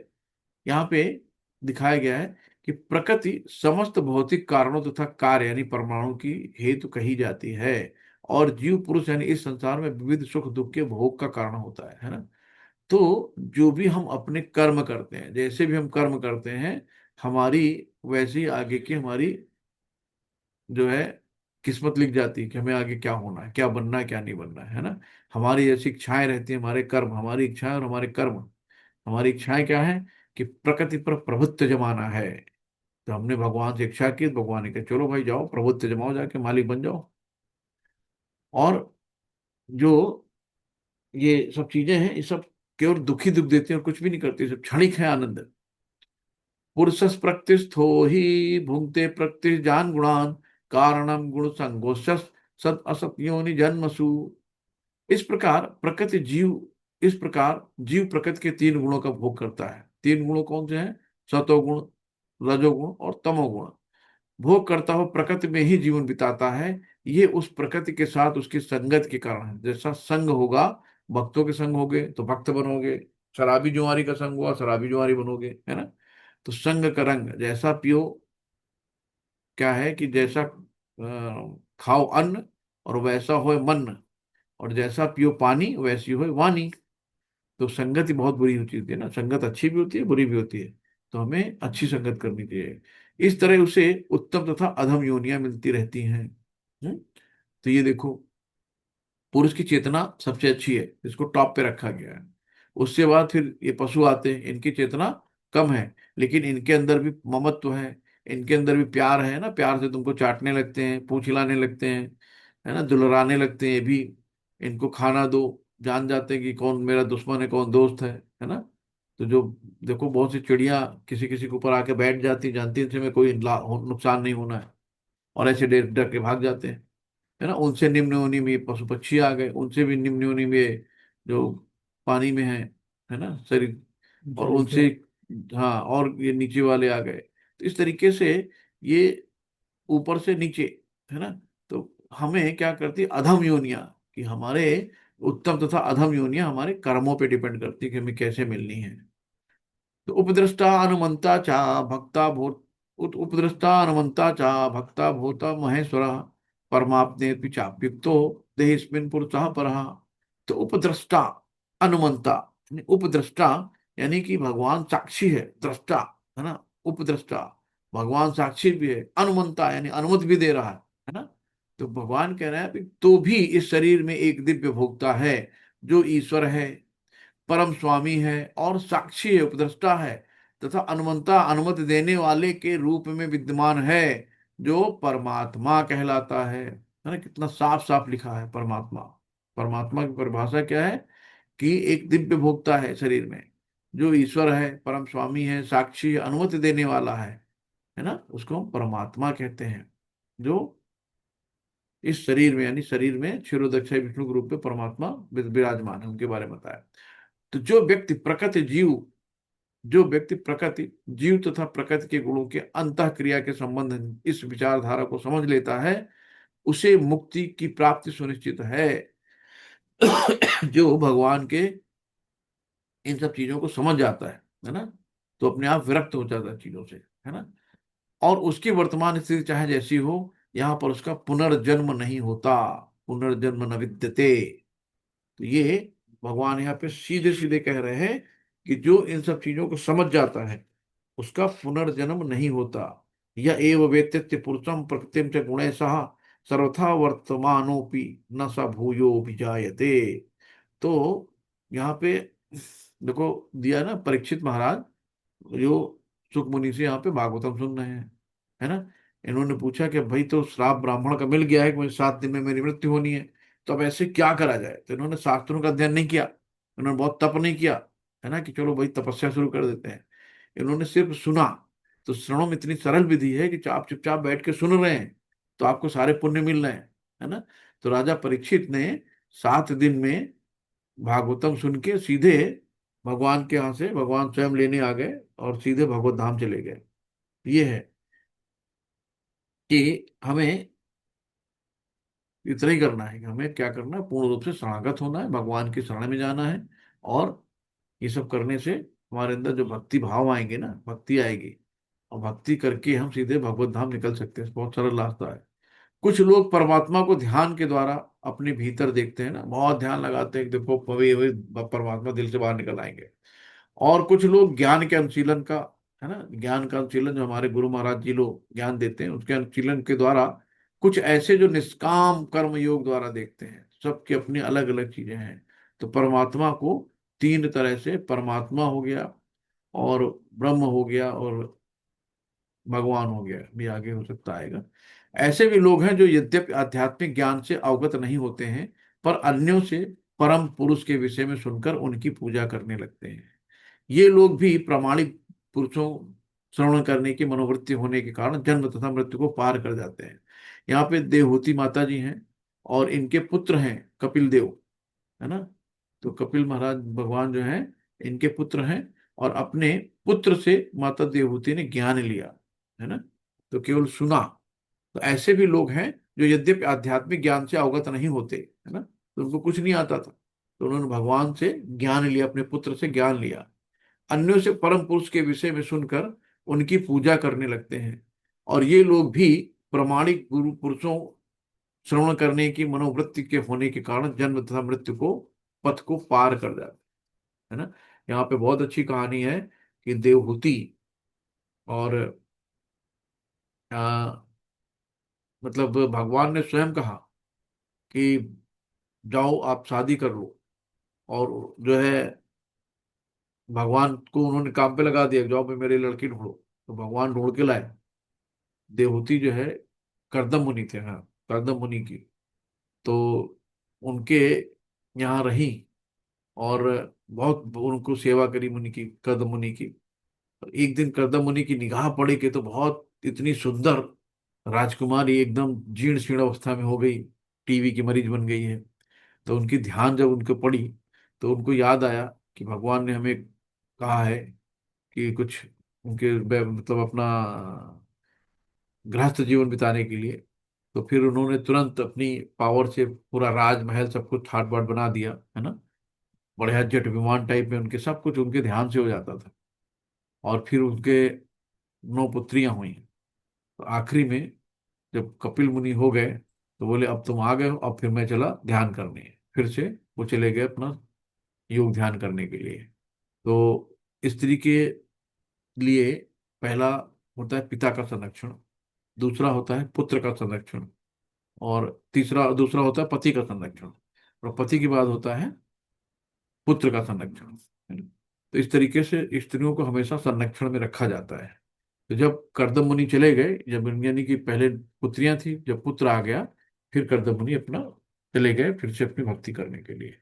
तो ये सेवा में ही रही पूरी लाइफ टाइम, तो इनको कहीं से ज्ञान नहीं मिला। तो फिर उन्होंने अपने बेटे यानी कि भगवान कपिल के साक्षात बैठ के अनुग्रह किया और उनसे उन्होंने पूरी ज्ञान लिया, है ना। यही कहा गया कि ऐसे लोग भी हैं जो यद्यपि आध्यात्मिक ज्ञान से अवगत नहीं होते, पर अन्यों से परम पुरुष के विषय में सुनकर उनकी पूजा करने लगते हैं। ये लोग भी प्रमाणिक पुरुषों श्रवण करने की मनोवृत्ति होने के कारण जन्म मृत्यु के पथ से पार हो जाते हैं, केवल सुन के। हे भरतवंशियों में श्रेष्ठ, ये जान लो कि चर तथा अचर जो भी तुम्हें इस अस्तित्व में दिख रहा है, वो कर्म क्षेत्र तथा क्षेत्र के ज्ञाता का संयोग मात्र है। तो वही चीजें हैं कि जो भी यहाँ पे है, सब भगवान और भगवान की विरासत ही है ना। उनके कर्म तथा क्षेत्र के ज्ञाता का संयोग मात्र है। सब सर्वेषु भूतेषु तिष्ठतं परमेश्वरं विनश्यन्ति विनश्यन्त्यो विनश्यन्तः यह पश्यति स पश्यति। जो परमात्मा को समस्त शरीरों में आत्मा के साथ देखता है, और जो समझता है कि इस नश्वर शरीर के भीतर ना तो आत्मा है ना ही परमात्मा कभी विनष्ट होता है, वो वास्तव में देखता है ना। न पश्यति सा पश्यति, कि आत्मा और परमात्मा का एक अंश है। जो परमात्मा हमेशा आध्यात्मिक जीवन में है, सदैव शाश्वत है, नश्वर है। तो आत्मा भी सदैव शाश्वत और नश्वर है, कभी खत्म नहीं होने वाली है ना। तो ना ही परमात्मा कभी भी विनष्ट होती है, यही वास्तव वो वास्तव में देखता है ना। तो शरीर तुम्हारा भौतिक है, ये शरीर यहीं रह जाएगा जहां से आया है। जो तत्व जहां से आए वहां तत्व चले जाएंगे। लेकिन आत्मा परमात्मा का अंश है, इसलिए कभी आत्मा का विनष्ट नहीं होता, कभी आत्मा मरती नहीं है, ना उसको कहीं काटा जा सकता, ना सुखाया जा सकता, ना जलाया जा सकता। अध्याय 2 में हम लोगों ने पढ़ा था। और सब में संभाव है, जितने भी प्राणी हैं, जीव जंतु हैं, सब में परमात्मा का अंश है, सब जीव हैं, है ना। बस वो अपनी अपनी चेतना में उनका फर्क है कि उनकी चेतना किस जीव से कितनी कम है ज्यादा है, उसका ही फर्क है ना। बाकी सब में भगवान का अंश है। जो व्यक्ति परमात्मा को सर्वत्र तथा प्रत्येक जीव में समान रूप से वर्तमान देखता है, वो अपने मन के द्वारा अपने आप को भ्रष्ट नहीं करता। इस प्रकार वह दिव्य गंतव्य को प्राप्त करता है ना। प्रत्येक व्यक्ति परमात्मा का को सर्वत्र तथा प्रत्येक जीव में है ना, किसी से भेद नहीं करता। गाय भैंस बकरी कुल्ला सब सबको देखता है कि कुत्ता शेर सब में परमात्मा का ही अंश है ना। तो वो जानता है कि भाई ये हम भी परमात्मा के अंश, ये भी परमात्मा का अंश है। तो अपनी आज कर्मों की वजह से इसकी चेतना कम है, बाकी है तो सब भगवान के अंश ना। तो ये भगवान यहाँ बता रहे हैं कि जो व्यक्ति परमात्मा को सर्वत्र तथा प्रत्येक जीव में समान रूप से वर्तमान देखता है, वो अपने मन के द्वारा अपने आप को भ्रष्ट नहीं करता। इस प्रकार वो दिव्य गंतव्य को प्राप्त होता है। जो ये देखता है कि सारे कार्य शरीर द्वारा संपन्न किए जाते हैं, जिसकी उत्पत्ति प्रकृति से हुई है, और जो देखता है कि आत्मा कुछ भी नहीं करता, यही यथार्थ है ना। आत्मा चुपचाप बैठी रहती है ना। बुद्धि की निकट पड़ोसन है ना। तो अभी हमने देखा था ना कि मन रूपी लगाम, घोड़े, 5 घोड़े क्या इंद्रिय हैं, इंद्रिय विषय है 5, ज्ञान इंद्रिय कर्म इंद्रियां। फिर उनकी लगाम मन रूपी लगाम है, और लगाम को कौन खींच रहा है कि बुद्धि, और बुद्धि के पीछे कौन बैठी है, आत्मा। तो इस तरीके से चीजें हैं। तो जो ये देखता है कि सारे कार्य शरीर द्वारा संपन्न किए जाते हैं, जिसकी उत्पत्ति प्रकृति से हुई है, और जो देखता है कि आत्मा कुछ भी नहीं करता, वही यथार्थ में देखता है। यद्यपि आकाश सर्वव्यापी है, किंतु अपनी सूक्ष्म प्रकृति के कारण किसी वस्तु से लिप्त नहीं होता है ना। इसी तरह ब्रह्म दृष्टि में स्थित आत्मा शरीर में स्थित रहते हुए भी शरीर से लिप्त नहीं होती। कि आत्मा तुरंत शरीर छोड़ती है। शरीर अगर जर्जर हो गया, शरीर रहने लायक नहीं हो गया, शरीर में एक्सीडेंट हो गया, है ना, भले ही भी समय है, लेकिन अगर आत्मा को लगा कि यार शरीर रहने लायक नहीं है, तुरंत छोड़ देती है। जैसे कि आप किसी खंडहर घर में रह पाओगे, नहीं रहोगे, है ना। आप सोचो चलो यार नए घर में चलते हैं, तो नए घर की खुशी होगी, खंडहर घर को छोड़ने का दुख होगा। तो वैसे ही आत्मा को कभी दुख नहीं होता आपके शरीर का, क्योंकि उससे लिप्त नहीं होती आत्मा, है ना। तो शरीर से उसका कोई मतलब नहीं है। उसको तो जैसे हम कपड़े हैं, आज हम पुराने कपड़े अगर चेंज करते हैं तो हमें क्या कोई प्रॉब्लम होती है? हमें नए कपड़े पाने की खुशी होती है। तो वैसे आत्मा, उसको नया शरीर पाने की खुशी होती है, ना कि पुराने शरीर छोड़ने की। तो आत्मा शरीर से लिप्त नहीं होती है, ऐसे समझ सकते हैं हम लोग। हे भरतपुत्र, जिस प्रकार सूर्य अकेले संसार सारे ब्रह्मांड को प्रकाशित करता है, उसी प्रकार शरीर के भीतर स्थित एक आत्मा सारे शरीर को चेतना से प्रकाशित करती है ना। आप सोचो कि एक आत्मा ही तो है, जैसे शरीर से निकली पूरा सब कुछ डेड है ना। ये तो नहीं भाई चलो कार्डियोलॉजिस्ट को बुला लो, नेफ्रो वाले को बुला लो, गैस्ट्रो को बुला लो, जरा न्यूरो वाले को बुला लो, देखते हैं क्या करते हैं। सारे डॉक्टर लगा दो, कुछ नहीं होना है ना जरा सा। क्योंकि मेन स्विच से लाइट ऑफ कर दो और उसके बाद टीवी चल नहीं रहा, फ्रिज नहीं चल रहा यार, एसी नहीं चल रहा, चाहे जितना बड़ा कारीगर ले आओ, तो बिना लाइट ऑन करे क्या उसको चला सकता है? तो वैसे ही है कि जैसे ही परमात्मा ने लाइट ऑफ करी कि चल भाई आत्मा आजा मेरे पास, है ना। तो वैसे ही पूरा शरीर, शरीर हमें केवल इंस्ट्रूमेंट है। ये शरीर हमें यहाँ पे काम करने के लिए मिला है। आप कभी किसी से बुक मांग के लाके पढ़े होगे, तो जब मांग के लाते हो ना तो उसको बड़ी जल्दी जल्दी पढ़ लेते हो, है ना। अच्छा लगता है कि यार इसको देना है हमें, 2 दिन बाद वापस करनी है, लैब में जमा करनी है, या किसी फ्रेंड को देनी वापस। वो मांग के पढ़ते हो तो उसको जल्दी जल्दी पढ़ लेते हो। भले ही खरीद के लाओ तो ना पढ़ो, रखी तो है यार, किनारे रखी पड़ी है ना। तो वैसे शरीर भी मांगे का है, आज नहीं तो कल हमें वापस करना ही पड़ेगा इस प्रकृति को। प्रकृति ने हमें दिया है भगवान की सेवा के लिए, है ना कि मौज मस्ती करने के लिए। तो आज नहीं तो कल छोड़ देना है। हम भूल चुके हैं कि हमें यहाँ जाना भी है। हमें याद रखना है कि कुछ लोग गुजर चुके हैं और कुछ गुजरने वाले हैं, बस दो ही तरह के लोग हैं, तीसरा कोई है नहीं, है ना। तो हम लोग लाइन में हैं। कब बुलावा आएगा नहीं पता है ना। कब कब जाना ये भी नहीं पता, आज जाना, कल जाना, 10 दिन बाद जाना, 2 4 10 साल बाद जाना, नहीं पता है। लेकिन ऐसा यहाँ पे पड़े हैं जैसे 600 साल की उम्र लेके आए, खूब बड़े से खाते हैं, सोते हैं, पिक्चर देख लिया, रील देख ली, ही हुआ वाली, है ना। मोबाइल में समय बिता लिया, हो गया काम, सुबह शाम तक हो गई भैया, टाइम बीत रहा। और ये नहीं पता है कि लाइफ आइसक्रीम की तरह है, खा लो नहीं तो गल तो रही है ना। वैसे हमारी एक एक साल उम्र बढ़ रही है, हम लोग हैप्पी बर्थडे मनाते हैं, तो ये नहीं लगता कि साल में एक उम्र कम हो गई भैया। तो हैप्पी की बजाय सैड डे मनाओ, एक साल कम हो गया हमारे जीवन का। तो हे भरतपुत्र, जिस प्रकार सूर्य अकेले इस ब्रह्मांड को प्रकाशित करता है, उसी प्रकार शरीर के भीतर स्थित एक आत्मा सारे शरीर को चेतना से प्रकाशित करती है। तो जैसी ही आत्मा निकली, सारी चेतन अवस्था गायब हो गई, है ना, फिर डेड बॉडी हो गई। तो जो लोग ज्ञान के चक्षु से शरीर तथा शरीर की ज्ञाता को के अंतर को देखते हैं और भव बंधन से मुक्ति की विधि को जानते हैं, उसे परम लक्ष्य प्राप्त होता है। तो इस तरीके से पढ़ो ही माता जी इसको। हरे कृष्ण, शिल प्रपात की जय।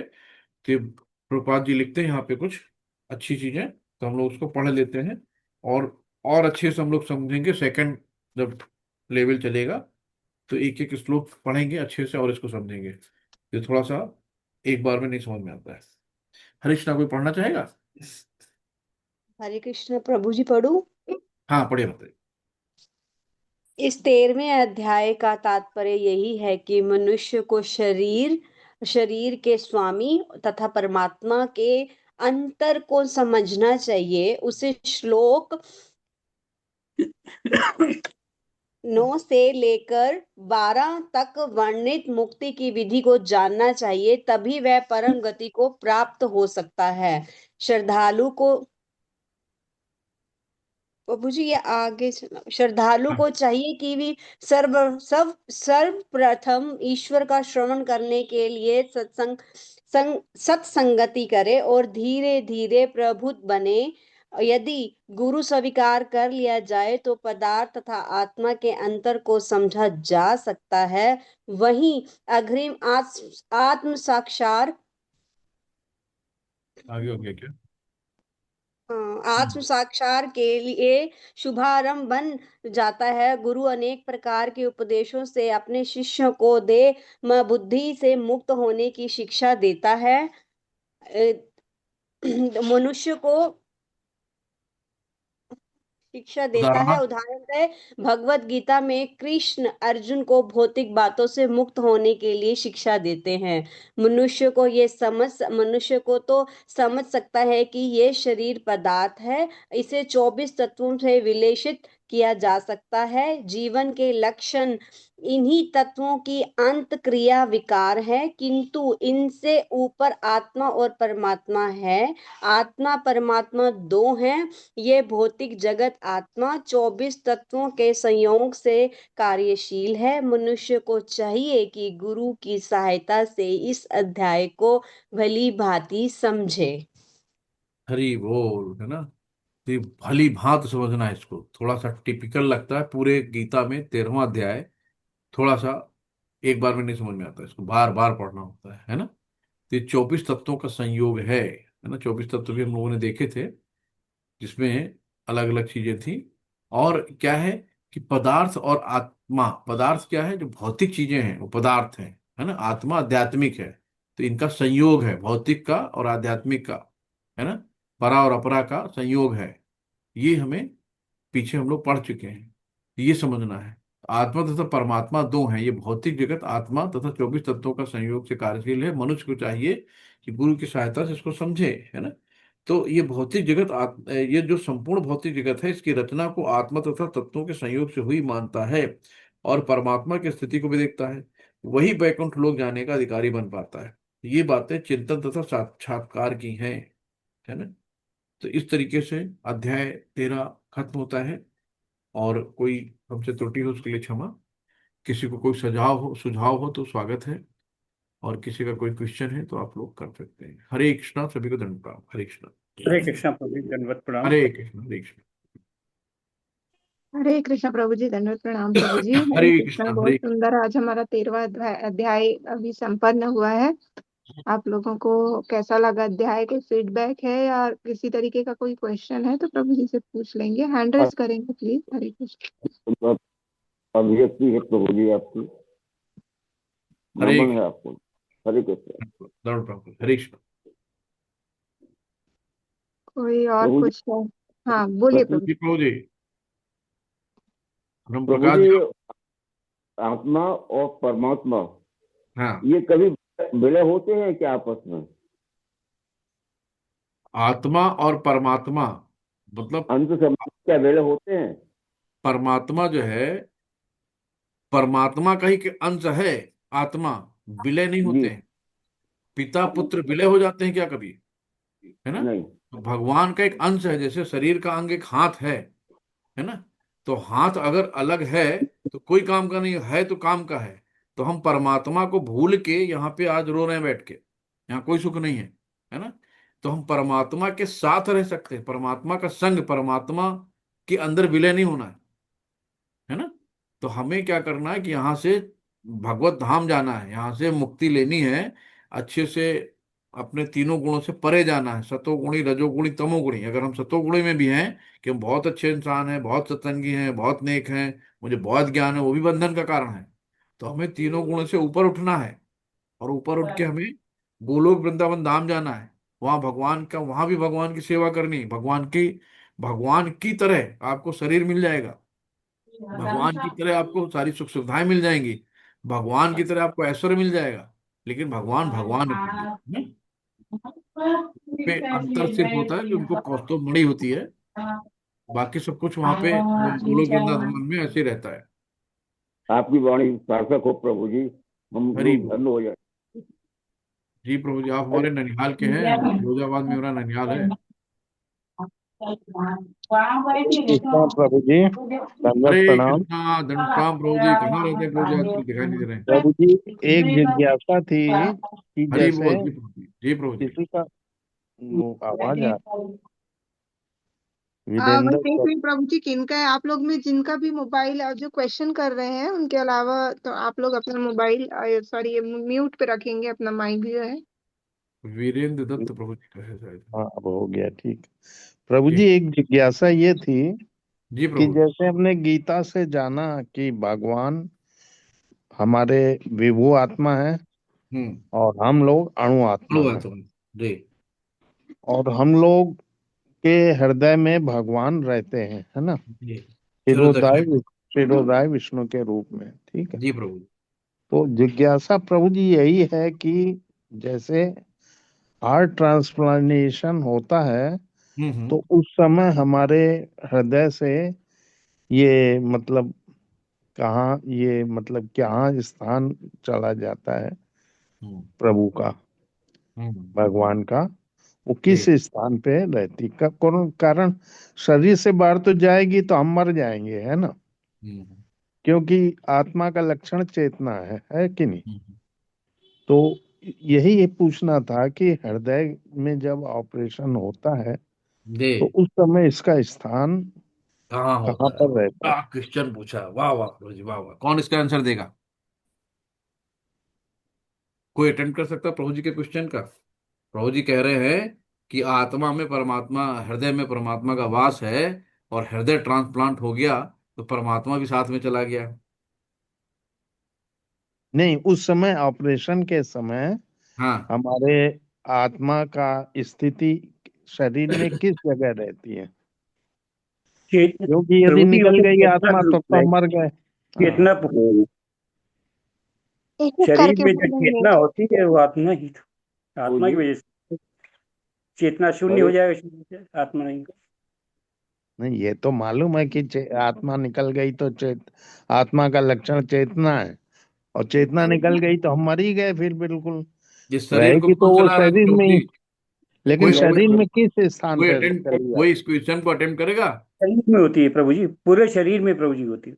प्रभु जी थोड़ा सा मैं जिज्ञासा में स्टार्ट करना हाँ हाँ स्टार्ट हाँ, करूंगा। सब सब ओपन ओपन, मैं बाद में बोलूंगा, पहले आप लोग अटेम्प्ट करिए, बताइए, मैं बताता हूँ आपको। प्रभु जी जो आत्मा और परमात्मा है ये हाँ हमारे इस निश्चित शरीर के लिए हैं। इसके आगे रहेंगे, इसके आगे रहेंगे।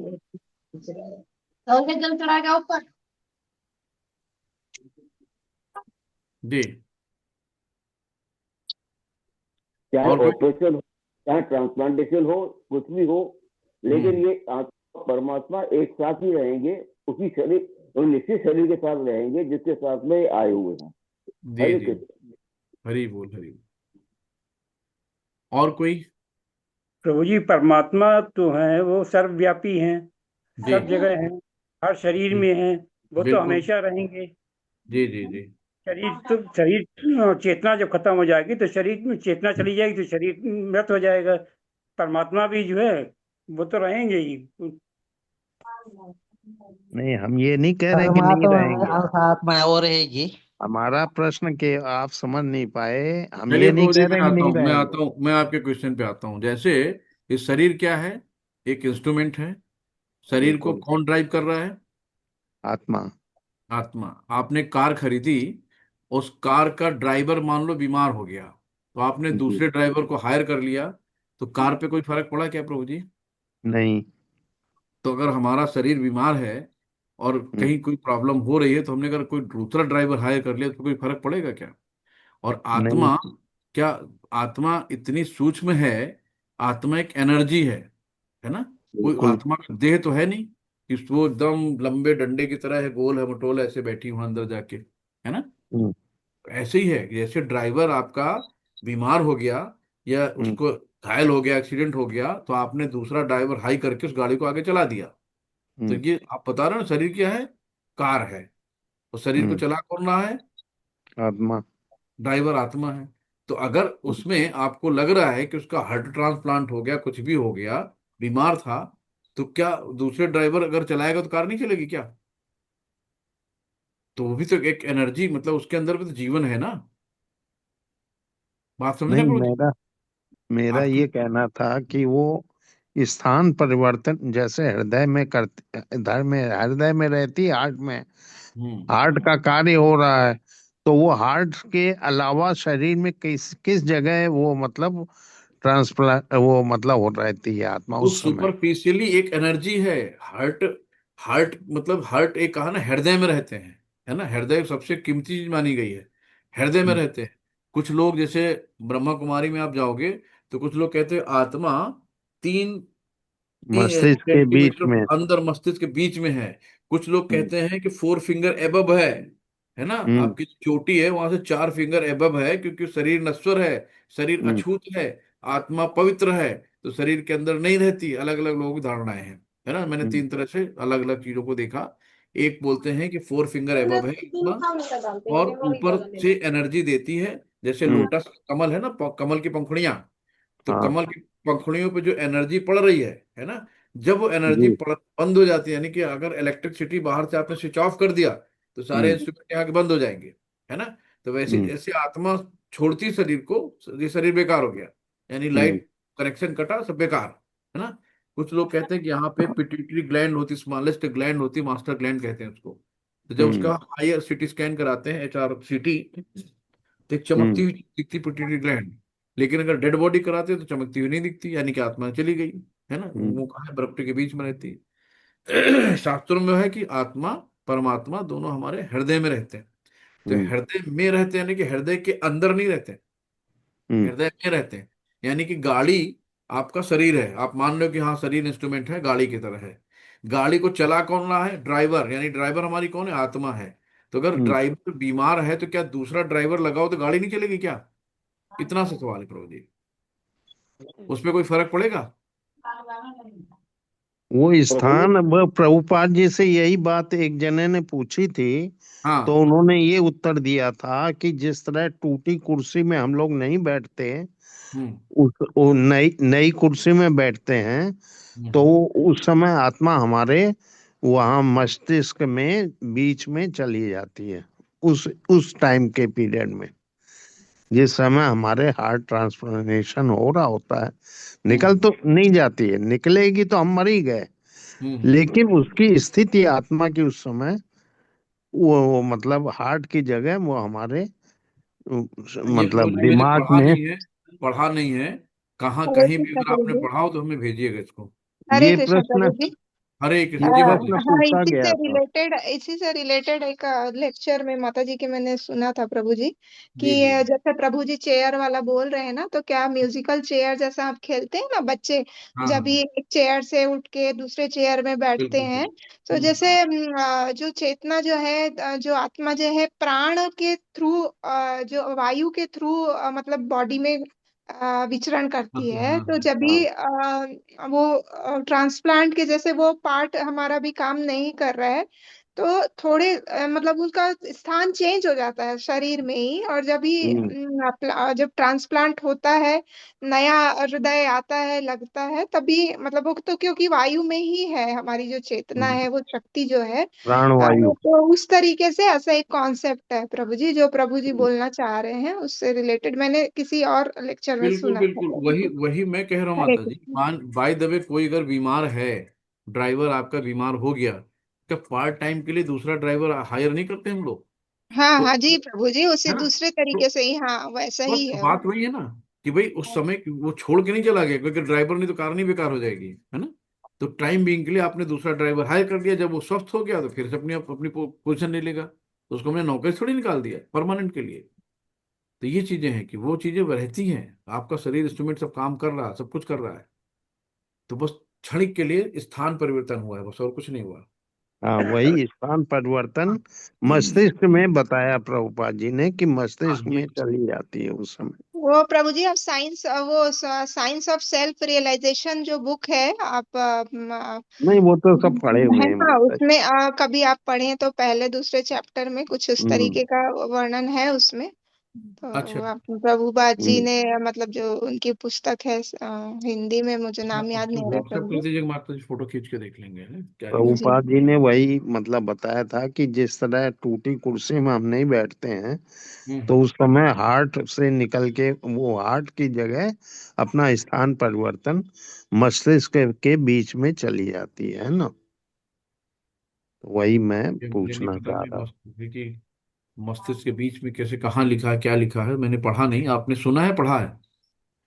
नहीं, मेरे को एग्जैक्टली मुझे ये अपने मस्तिष्क इस्कॉन नहीं में ही पता है बताया गया कभी। है। मस्तिष्क मुझे नहीं पता है जगह, लेकिन ये कॉन्सेप्ट इस तरीके का वो म्यूजिकल कंसेप्ट चेयर वही वाला दिया गया है। प्राणवायु हाँ वाला हाँ है हाँ, कि वही वही प्राणवायु वही कहते कहते हैं हैं कि ना, प्राणवायु निकल गई तो आदमी का जैसे वो जैसे निकल गया वायु जान। सुगंध को ले जाती है, वैसे हम्म। प्राणवायु आत्मा का कैरी करती है इधर से उधर पर। हाँ, बहुत बहुत ठीक है। धन्यवाद प्रभु जी। हरी बोल प्रभु जी, आपने ज्ञान दिया कि मुझे इसके बारे में फिर से देखना पड़ेगा कि वो मस्तिष्क में बैठती कहाँ बैठती है, मुझे नहीं पता था कुछ भी।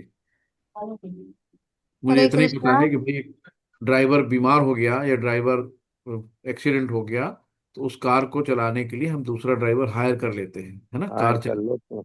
मतलब तो स्थान परिवर्तन हो गया, उस सीट पे वो ड्राइवर ना से दूसरा ड्राइवर बैठ गया, गाड़ी तो चलेगी ना। तो ये है तीसरी सी बात। और किसी कोई क्वेश्चन है, माता जी, हरे कृष्णा। आज लगता नहीं है प्रभु जी। हरे कृष्णा। और कोई पूछना चाह रहे हैं? सिल्की माता जी, वीरेंद्र दास सेमवाल प्रभु जी, आप लोग का क्या क्वेश्चन है? नहीं नहीं माता जी। अच्छा, ठीक है। आज ना फिर शुरू करते हैं हम लोग अपना जप का एक माला आज कर लेते हैं। और आप लोग सभी लोग साथ में अनम्यूट करके बोल सकते हैं, एक दूसरे की आवाज सुन सकते हैं ना, तो अच्छा रहेगा बजाय जी कि म्यूट में रहने के। जी।